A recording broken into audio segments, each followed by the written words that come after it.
मैं शिव नादर बोल रहा हूँ। मैं वही हूँ जिसने अपने व्यक्तित्व के भरोसे अपनी दूर की सोच और अपने 7 साथियों को साथ लेकर अपनी अच्छी खासी कॉर्पोरेट जॉब छोड़ दी।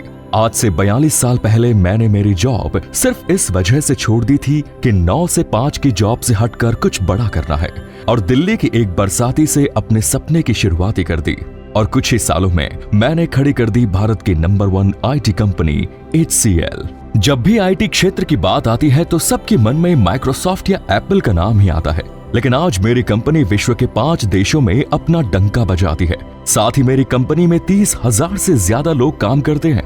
इतना ही नहीं, मैं शिव नादर फाउंडेशन का फाउंडर भी हूँ। मैंने इस देश से सिर्फ पैसा कमाया ही नहीं, बल्कि मैंने इस देश को दिया भी है। आज मैं देश के सबसे बड़े दानदाता में पहले स्थान पर हूँ। मैं रोज का लगभग 3 करोड़ रुपया गरीबों और बेसहारों के लिए दान कर देता हूँ। फॉर्ब्स की फरवरी 2023 की रिपोर्ट के अनुसार आज मैं भारत का तीसरा सबसे अमीर इंसान हूँ। मेरी कंपनी की नेटवर्थ लगभग 26 बिलियन अमेरिकी डॉलर है, जिनको भारतीय रुपयों में गिने तो लगभग 2 लाख करोड़ रुपयों के बराबर है। आज मैं आपको बताऊंगा कि कैसे मैंने इतनी बड़ी कामयाबी हासिल करी और इस कामयाबी को हासिल करने के लिए मैंने किन किन मुसीबतों का सामना किया। आज मैं आपको मेरे जीवन के हर पहलू से आपको अवगत कराऊंगा।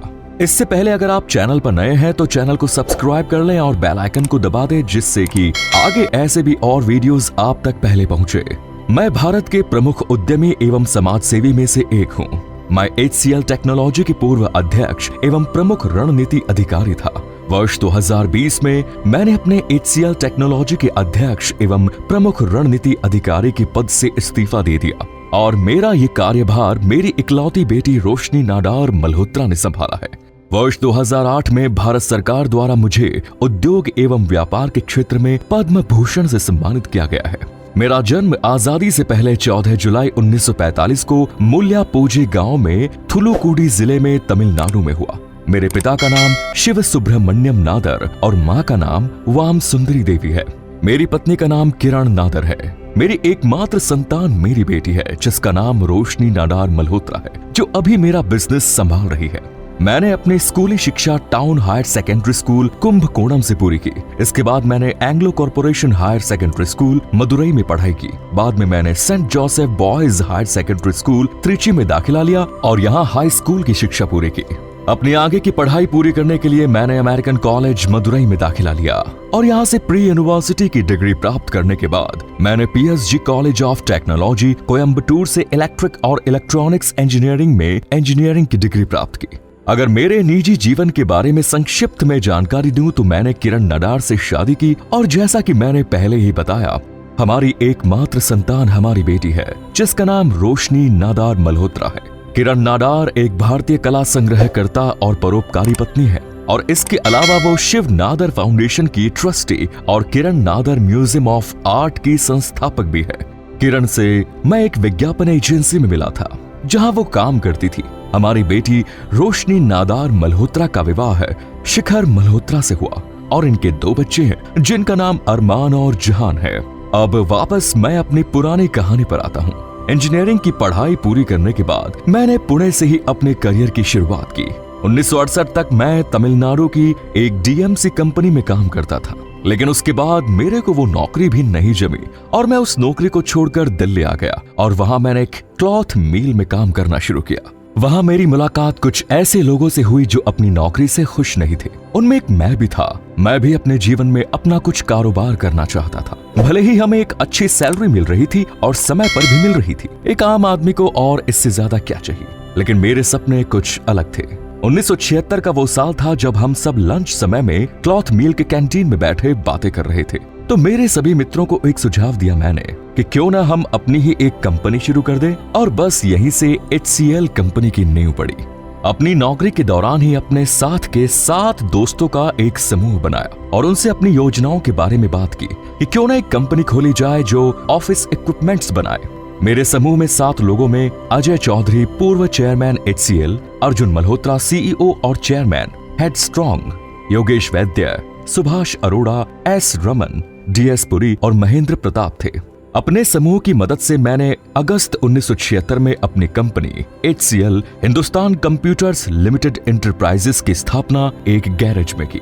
हमने DCM के कैलकुलेटर डिवीजन में काम करने के दौरान काफी तकनीकी विशेषज्ञता हासिल कर ली थी, लेकिन सभी स्टार्टअप की तरह फंड जुटाना एक बड़ी समस्या थी।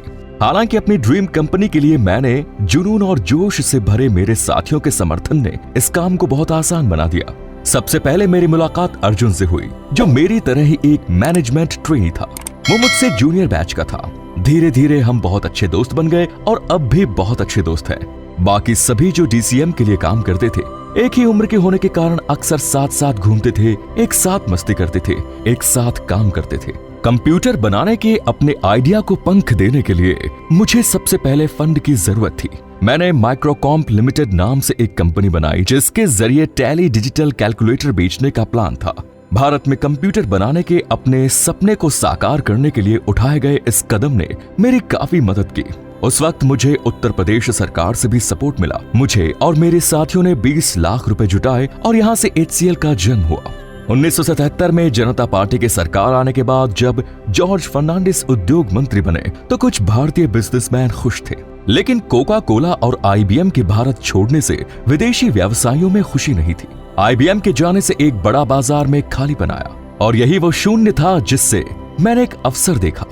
HCL ने अपने इन हाउस माइक्रो कंप्यूटरों की शिपिंग करीब अपने अमेरिकी समकक्ष एप्पल के समय शुरू की और कंपनी को अपने 16 बिट प्रोसेसर को उतारने में केवल 2 साल लगे। वर्ष 1980 में HCL ने IT हार्डवेयर बेचने के लिए सिंगापुर में कंप्यूटर बेचने की शुरुआत की। इसके साथ ही HCL ने अंतर्राष्ट्रीय बाजार में कदम रखा। अपने पहले ही वित्तीय वर्ष में कंपनी को 10 लाख रुपए की आय हुई। इसके बाद कंपनी ने पीछे मुड़कर नहीं देखा।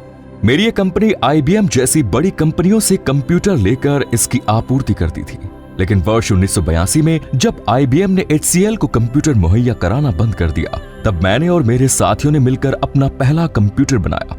वर्ष 1991 में हम HCL टेक्नोलॉजी के साथ बाजार में एक नए रूप में आए। अब स्थिति ये है कि HCL की 80% की कमाई कंप्यूटर और ऑफिस इक्विपमेंट से ही होती है। फरवरी 1987 में चर्चित टाइम पत्रिका ने लिखा था कि पूरी दुनिया नाडार की सोच और भविष्य के लिए तैयार किए गए नेटवर्क को देखकर आश्चर्यचकित और मुग्ध है। पिछले 45 सालों में भारत में तकनीकी कंपनियों की प्रतिस्पर्धा में HCL को नई ऊंचाई तक ले जाने में मेरी मेहनत, लगन और मेरा नेतृत्व ही प्रमुख रहा। मैं नेतृत्व के अवसर नहीं देता, बल्कि उन लोगों पर निगाह रखता हूं जो कमान संभाल सकते हैं।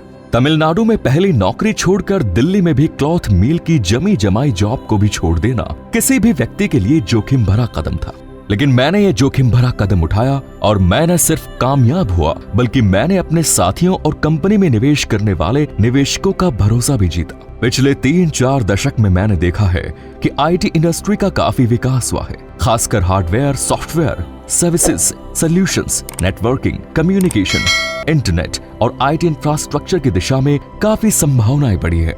मैंने समय रहते अवसर पहचान लिए और इसीलिए भी कामयाब हुआ। जहां कंपनी को अपने पहले ही वित्त वर्ष में 10 लाख रुपए की आय हुई, वहीं वित्त वर्ष 2020 के पहली तिमाही में कंपनी को 2925 करोड़ रुपयों का मुनाफा हुआ। हालांकि वर्ष 2020 में मैंने HCL में अपने अध्यक्ष और निदेशक के पद से इस्तीफा दे दिया और मेरी कमान संभाली है मेरी इकलौती बेटी रोशनी नादार मल्होत्रा ने। आज मेरी बेटी रोशनी नादार HCL में बतौर चेयरमैन पर कार्यरत है। हालांकि मैं कंपनी की मैनेजिंग डायरेक्टर पद पर बना हुआ हूँ। वर्ष 1996 में मैंने अपने पिता की याद में एक इंजीनियरिंग कॉलेज की स्थापना की और नाम दिया SSN कॉलेज। ये कॉलेज मैंने तमिलनाडु के चेन्नई में अपने पिता शिव सुब्रमण्यम नाडार के नाम पर स्थापित किया। इस कॉलेज की गतिविधियों में मैंने बहुत ही सक्रिय भूमिका निभाई, जिसमें रुपये का उपहार भी शामिल था। मैंने 2005 में इंडियन स्कूल ऑफ बिजनेस के कार्यकारी बोर्ड में शामिल हुआ। वर्ष 2006 में मैंने ये घोषणा की कि कॉलेज ये सुनिश्चित करने के अलावा अनुसंधान को बढ़ावा देगा कि छात्रों को विदेशी विश्वविद्यालयों से लाभ मिले। इसके बाद मार्च 2008 में मैंने SSN ट्रस्ट द्वारा ग्रामीण छात्रों के लिए यूपी में 2 विद्या ज्ञान स्कूलों की स्थापना करने की घोषणा की, जहां से 200 छात्रों को मुफ्त छात्रवृत्ति प्रदान की जाएगी। फरवरी 2011 में मैंने टाउन हायर सेकेंडरी स्कूल का दौरा किया और वहां मैंने 80 लाख रुपए के कंप्यूटर और अन्य उपकरण दान दिए। वर्ष 2014 तक मैं एक तकनीकी संस्थान भारतीय प्रौद्योगिकी संस्थान Kharagpur IIT Kharagpur IIT KGP के बोर्ड ऑफ गवर्नेंस के अध्यक्ष के रूप में भी अपनी सेवाएं दे चुका हूं। मेरा लक्ष्य है ज्ञान की रोशनी दूर तक फैले और उसका लाभ समाज के अंतिम व्यक्ति को भी मिले। गरीब बच्चों को शिक्षा उपलब्ध कराना मेरी शीर्ष प्राथमिकता है। मैंने गरीबी देखी है, मैं जानता हूँ कि गरीब का जीवन कितना कठिन होता है। मैं स्वयं ओबीसी समाज से हूँ। मैं ग्रामीण भारत के सबसे गरीब गांव से प्रतिभाशाली बच्चों को चुनकर बोर्डिंग स्कूल भेजता हूँ। अब तक मैं शिक्षण संस्थानों के विकास के लिए हजारों करोड़ रुपए दान दे चुका हूँ। ये राशि मेरे द्वारा संचालित शिव नादर फाउंडेशन के तहत खर्च की गई है। मैं महंगी और लग्जरी कारों का शौकीन हूँ और उनके पास Rolls Royce Phantom, Bentley Mulsanne, Jaguar XJL, Mercedes 500, SEL AMG जैसी महंगी कारें हैं। मैं आपके साथ मेरे साथ घटित हुई एक घटना का जिक्र करता हूँ। मुझे आज भी याद है जब लगभग 5.5 दशक पहले उनके राज्य में हिंदी विरोधी आंदोलन के दौरान मेरी जान जाते जाते बची। हिंदी विरोधी आंदोलन के दौरान तमिलनाडु में हालात काफी बदले हुए थे। 25 जनवरी 1965 को जब आंदोलन चरम पर था, तब पोस्ट ऑफिस के निकट पुलिस ने लाठीचार्ज किया, जिससे बहुत से छात्र परेशान हो उठे। अगले दिन अफवाह फैली कि मदुरई मेडिकल कॉलेज के 2 छात्रों को गोली मार दी गई है। उसके बाद लगभग सभी कॉलेजों के 5000 छात्रों ने जिलाधिकारी कार्यालय के सामने प्रदर्शन किया और इस मुद्दे को उठाया। इसमें मैं भी शामिल था। तब अधिकारियों ने कहा कि हिंसा में शामिल लोगों को देखते ही गोली मारने के आदेश है। जैसे ही छात्रों ने वहां से हटना शुरू किया, किसी ने कहा कि 2-3 बसों में आग लगाते हैं, लेकिन मैंने यह खतरनाक काम करने से इनकार कर दिया। उस समय राह चलते ये डर समाया रहता था कि बंदूक लिए कोई आदमी हमें गोली न मार दे। मैंने इसी कॉलेज से स्नातक किया। अब मैं तमिलनाडु में जाकर भी नौजवानों को हिंदी पढ़ने सीखने की नसीहत देता हूँ। मुझे पता था कि अगर मैं हिंदी ना जानता तो शायद अपने हिस्से के आसमान को ना छू पाता। EdelGive Hurun India philanthropy list 2022 के अनुसार मैंने एक साल में 1161 करोड़ रुपयों की रकम दान की। अगर कैलकुलेट किया जाए तो मैंने रोजाना दान के तौर पर 3 करोड़ खर्च किए। देश का सबसे बड़ा दानवीर बनकर मैंने विप्रो के अजीम प्रेम जी को पछाड़ दिया, क्योंकि अजीम प्रेम जी को अब तक का सबसे बड़ा दानदाता माना जाता था। हालांकि वे इस सूची में दूसरे पायदान पर हैं। उन्होंने एक साल में 484 करोड़ रुपए दान दिए हैं। मैंने सबसे ज्यादा दान शिक्षा के क्षेत्र में दिया, क्योंकि अगर देश को आगे बढ़ाना है और उसको आत्मनिर्भर बनाना है तो उसके लिए शिक्षा सबसे महत्वपूर्ण है। क्योंकि अगर किसी को आप आज खाना देते हैं तो उससे सिर्फ आज वो अपना पेट भर सकता है, लेकिन अगर आप किसी को शिक्षा देते हैं तो वो आगे चलकर आत्मनिर्भर बनेगा और देश की प्रगति में भी अपना योगदान देगा। मैं इसी लक्ष्य के साथ हमेशा से आगे बढ़ पाया हूँ और मैं चाहता हूँ मेरा देश का हर नौजवान इस आत्मकथा के माध्यम से प्रेरित हो और अपने देश को आगे बढ़ाने में अपना एक महत्वपूर्ण योगदान जरूर दे। आपको मेरा ये वीडियो पसंद आया तो अपने विचार कमेंट्स में लिखिए और चैनल को सब्सक्राइब करें। धन्यवाद।